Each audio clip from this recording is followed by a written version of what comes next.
Manouche on third, Cronin on first, and Schulte at bat.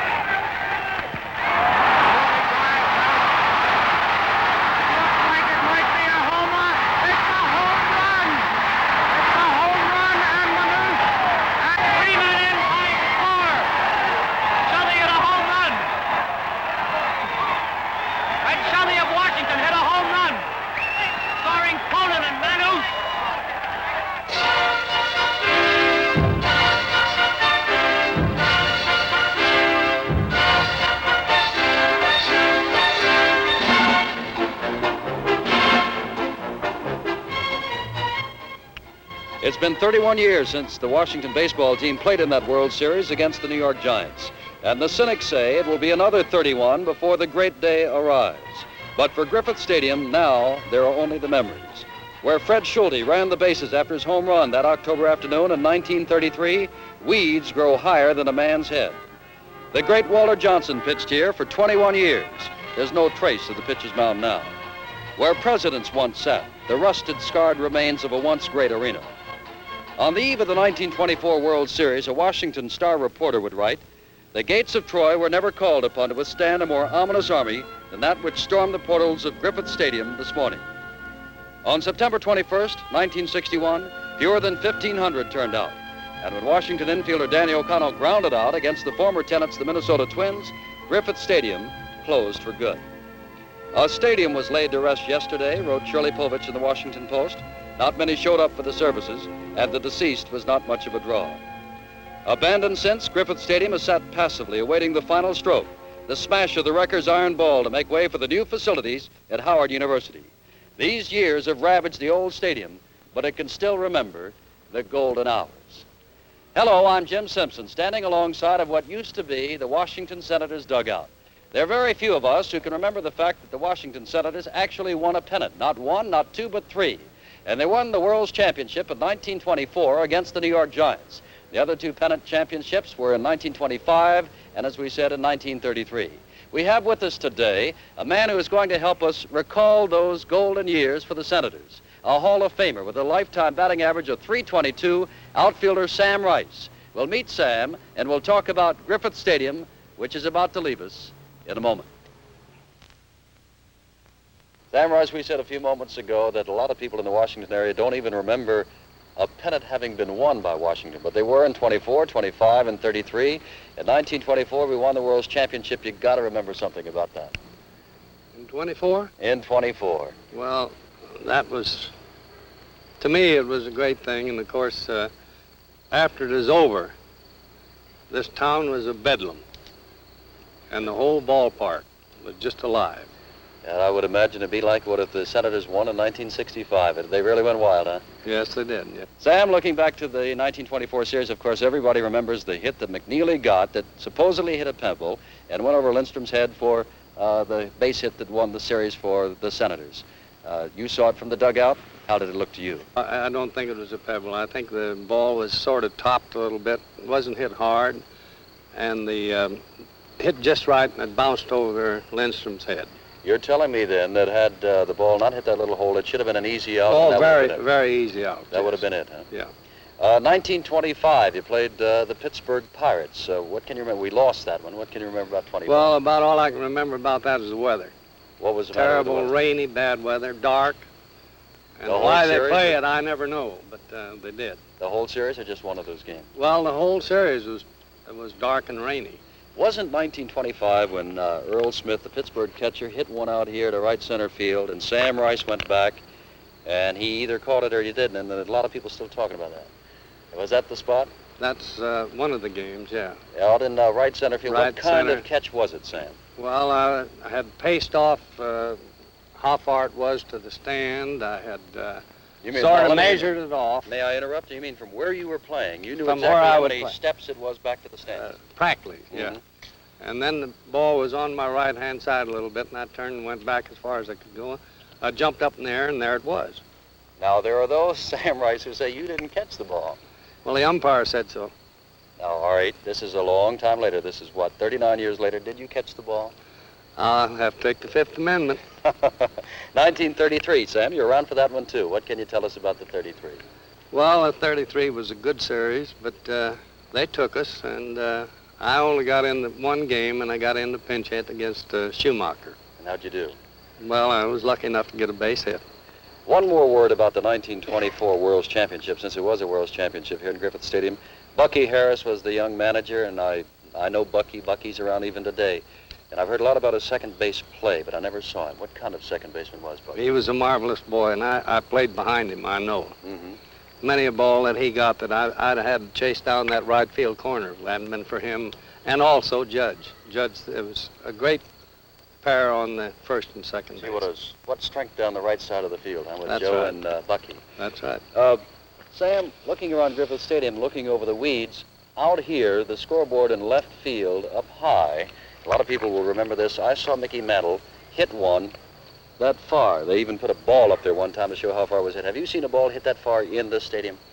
See that tree out there? Out in center field past the flagpole? That's right. Mm-hmm. I've seen Babe Ruth hit one right in the top of that. Oh, you're kidding me. No, that's right. What do you think that is as long or longer than the one that Mickey hit? I'm not going to get in that argument. What about Babe Ruth? You played against him, and the Babe played here. What kind of man was he in Griffith Stadium? He was great. He was a great fellow. He built all of these things. He built these? What do you mean, like the house that he built in New York? That's right. He drew all the people. He drew them all over the league. You say that he built these stands. What were these stands before Babe began to play? Well, right there they might seat 9,000 to 12,000, and that's about all. If we had over 12,000, we had ropes around the outfield and had people in the outfield. Wooden stands, cement stands, what did you have? All wood. All Everything was wood. There wasn't a bit of cement when I came here. Sam, one more word about you, and many people, I'm sure that are watching us right now, remember you as a hitter, but if you'll pardon me, I don't, except for your averages. What kind of hitter were you? Were you a power hitter? Were you a slap hitter? I was a slap hitter, and I was a dragger and a bunter. You told me a story to get back to Babe Ruth in hitting, that he once hit one so high that he made third base. Yes, I seen him hit one right here, and Howard Shanks was playing third base, and George McBride was playing shortstop. And by the time the ball got down, Babe Ruth was just standing on third base, and all he did was trot around. Nobody come within 10 feet of the ball. Gee whiz. Sam Rice. That's how high it was. I know that you've had a lot of thrills at Griffith Stadium, so have all of us, and thank you so much for being with us today to kind of say goodbye to the old place, which has so many fond memories, I know, for you and for most of us. Yes, sir. Thank you, Sam, so much. Now it's back to October of 1933. The pennant-winning team on which Sam Rice played that year was led by Joe Cronin, a first-year manager, only 26 years old. Cronin and New York Giant manager Bill Terry joined President Franklin D. Roosevelt as the third game of the series is about to start at Griffith Stadium.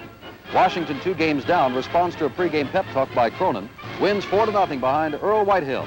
But New York's Carl Hubble takes the fourth game 2-1 in 12 innings. It's win or else for Washington.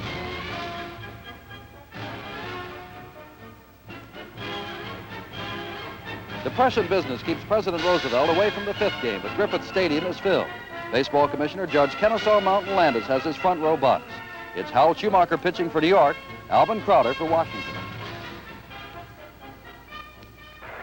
Jackson on third, Mancuso on second. Schumacher hits safely, scoring Jackson with the Giants' first run. Mancuso also scores.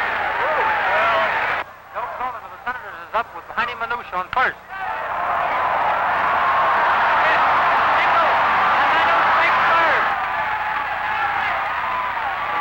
Manouche on third, Cronin on first, and Schulte at bat.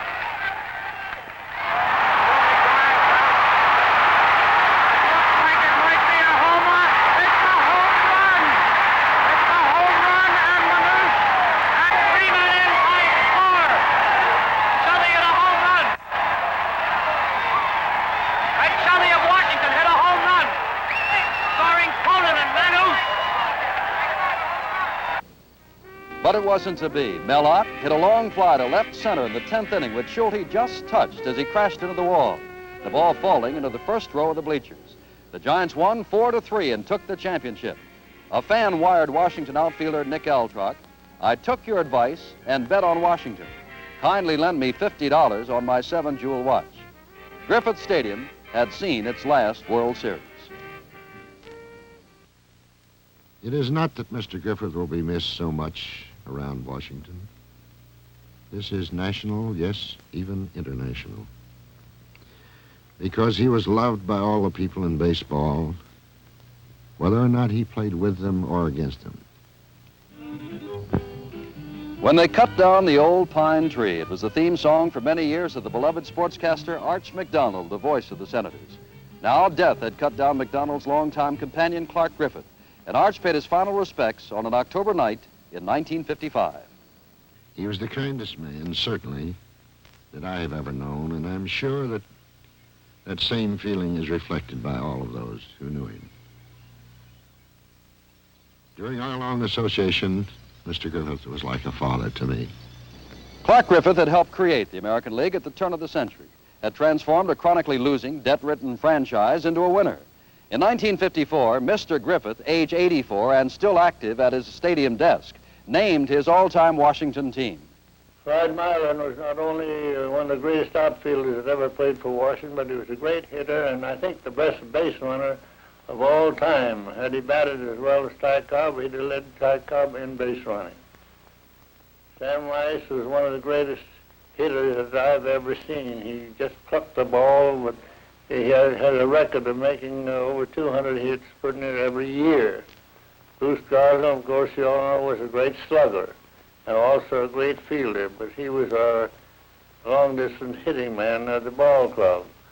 Joe Cronin was a great shortstop, and that was a 300 hitter and a great team player. Joe Judge was also a great first baseman. He not only played first base better than anybody, but he was a 300 hitter. Bucky Harris was the inspiration of the ball club. He was a fighter, a hustler, and also a pretty fair hitter and a good base runner. Ossie Bluegree was probably the greatest third baseman from a fielding standpoint that the world ever saw, and was also had a batting average, a lifetime batting average of 284. Woodrow was the greatest receiver and catcher and that I've ever seen catch baseball. Walter Johnson, of course, was the greatest pitcher that ever pitched baseball. Whitehill was a great left-handed pitcher and helped us win the pennant in '33. Purple Marbury was the fellow that helped Walter Johnson win the pennant in 1924 and was the greatest relief pitcher of all time. Clark Griffith was the friend of the presidents. He told sportscaster and writer Maury Siegel how the tradition of presidents throwing out the first ball got started. Well, it came about through Howard Taft in 1912. He, of course, was a natural baseball man, you know. His brother owned the Philadelphia National League Club, and he himself was a pitcher way back in the bygone days, you know. Who did President Taft pitch for? He pitched for some semi-pro team in Cincinnati who played for the championship down there, and it seems as though when they got up in the last playoff, why, the star pitcher got sick, and they asked him to pitch the game, and he got knocked out of the box, and he went in and laid his uniform down and says, I'm not going to play ball anymore. So he just stepped from the clubhouse to the White House. This is President Wilson throwing out the ball in 1913. He was a great baseball fan also, and come to the game many times after he was paralyzed and out as a president. Next we come to President Harding. He was a great baseball fan. In fact, he owned a baseball club in Marion, Ohio himself. He always come to a lot of games besides the opening game. Next we come to President Coolidge.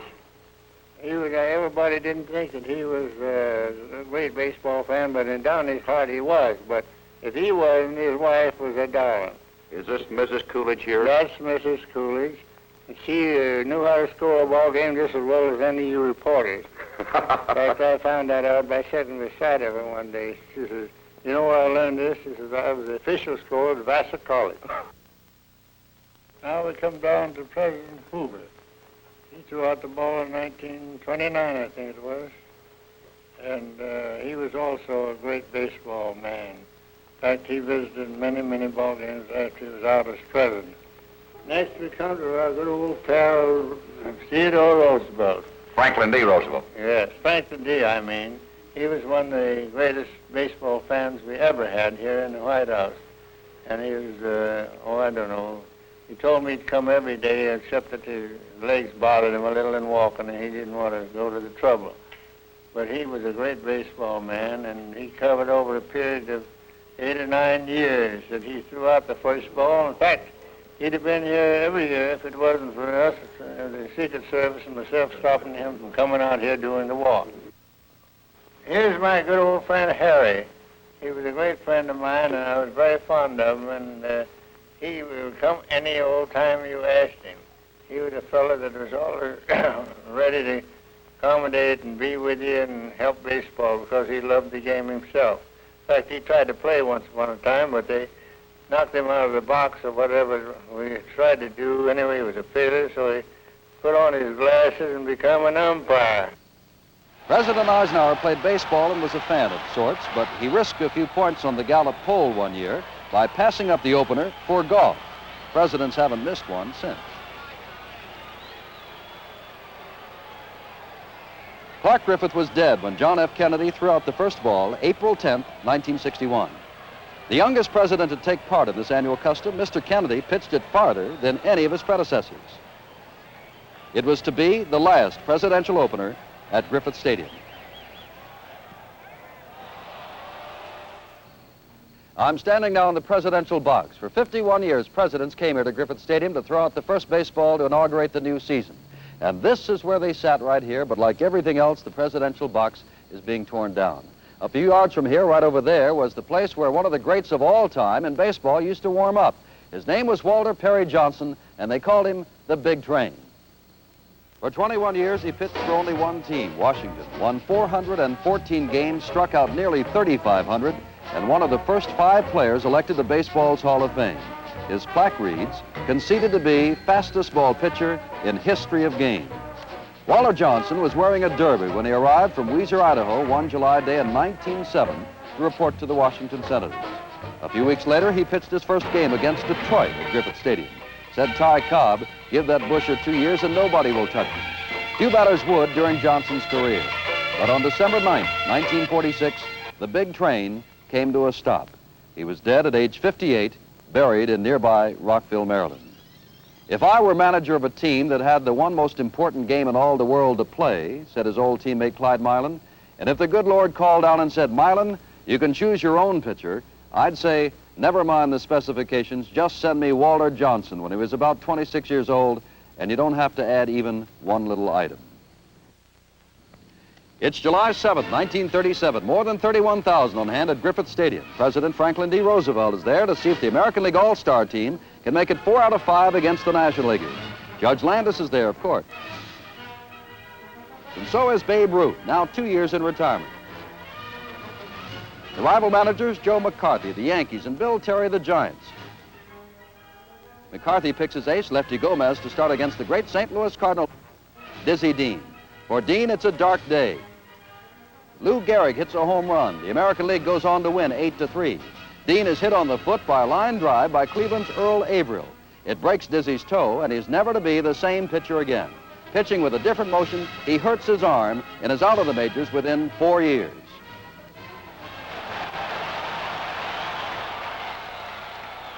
The All-Star game doesn't return to Griffith Stadium for 19 years, but on July 10th, 1956, the Stars are back. Musial, Berra, Williams, Mantle, this time in place of Gehrig, DiMaggio, Dean, and Hubble. The All-Stars don't disappoint the crowd of 29,000. Willie Mays, wearing a New York Giant uniform, hits a home run.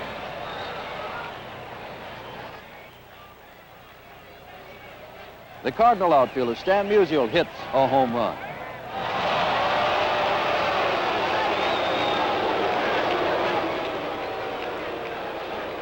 So does Boston's Ted Williams.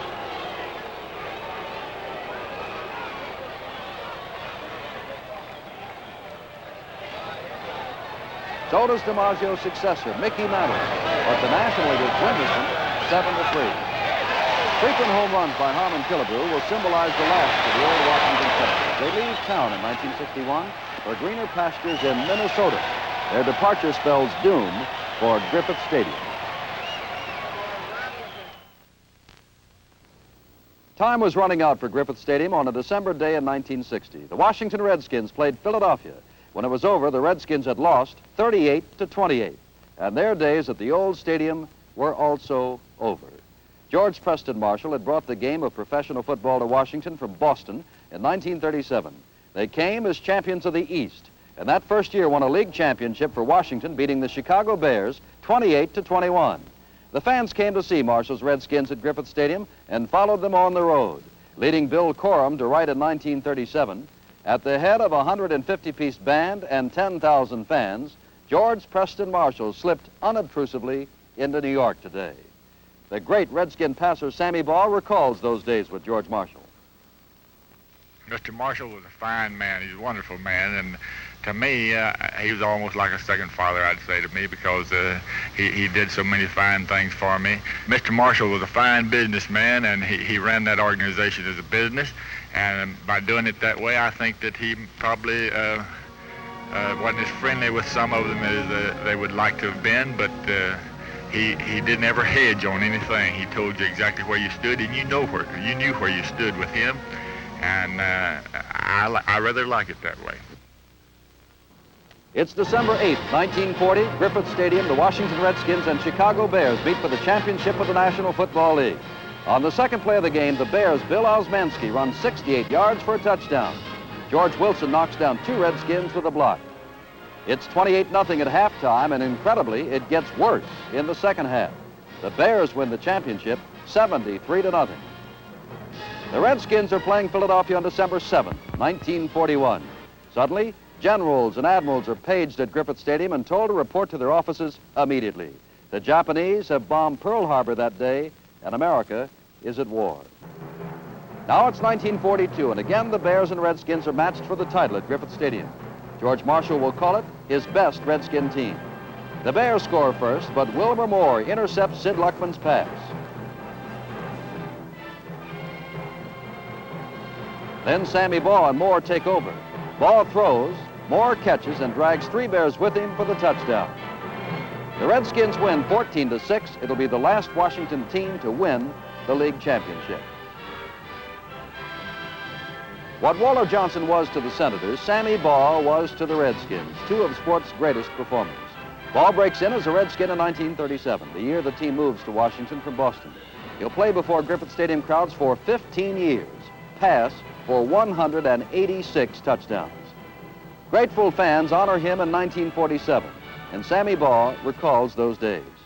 The thing I really remember more about our Washington fans were that I thought they were pretty loyal, and they stuck with the club whether they were bad or whether they were good, and to me that's what I still think of when I think of football in Washington. I thought the fans were wonderful. Baugh thanks them November 23, 1947 at Griffith Stadium. He wrecks the champion Chicago Cardinals by passing for 6 touchdowns. A frequent and frustrating opponent for Washington is Tuffy Lehman. To Redskin fans, Tuffy is the local boy gone wrong. A star at George Washington University, he'll appear often at Griffith Stadium as an all-league halfback with the New York Giants. But win or lose, what distinguishes pro football over the years at Griffith Stadium is George Preston Marshall's halftime show. The Redskin Band is the first to bring the color of college football to the pro game. The 150-piece ensemble makes Hail to the Redskins known throughout the league. Says columnist Bob Considine, a Redskin game is something resembling a fast-moving review with cues, settings, music, pace, tableau, and hold on to your hats, boys, a ballet. There was always room for Santa Claus at the Redskin finale each year at the stadium. One year, Santa made it in by helicopter. But on another occasion, Scrooge must have supplied him with the landing charts, for Santa came in by parachute and missed the stadium completely. While baseball and football were the big attractions at Griffith Stadium, Goldie Ahern's boxing matches also drew them. The ring set up between second and third base. Jimmy Lake, the ring announcer.